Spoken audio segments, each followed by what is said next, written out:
All right, very warm welcome back. Now, withdrawing its accommodative stance, the RBI has once again hiked the repo rate. With a 50 basis points hike, the repo rate now stands at 5.9%. This means that your EMIs are set to rise further. Meanwhile, the RBI expects inflation to remain elevated at around 6% for the remainder of this year, that is 2022 to 2023.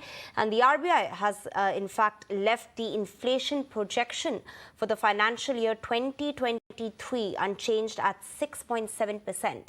Meanwhile, the RBI has cut its economic growth projection for this financial year to 7% from the earlier estimate of 7.2%. The RBI Governor Shaktikanta has said that the world, in the midst of third major shock from the aggressive monetary tightening by the central banks, recession on fears in world are mounting. But Indian economy continues to be resilient in the midst of this global turmoil. The MPC decided to increase the policy repo rate by 50 basis points to 5.9% and to remain focused on withdrawal of accommodation while supporting growth. Today, inflation is hovering around 7%, and we expect it to remain elevated at around 6% in the second half of this year. Real GDP growth for the current financial year 2022-23 is now projected at 7%, with second quarter at 6.3%, third quarter at 4.6%, and the fourth quarter at 4.6%, with risks broadly balanced.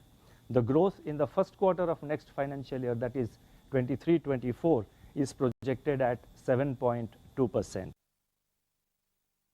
All segments of the financial market, including equity, bond and currency markets, are in turmoil across countries.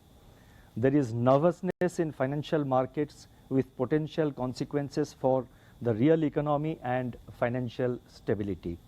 The global economy is indeed in the eye of a new storm. Despite this unsettling global environment, the Indian economy continues to be resilient. There is macroeconomic stability. The financial system remains intact with improved parameters. All right, with that, it's a wrap. Thank you so much for your time. Stay tuned to Mirror Now for all the more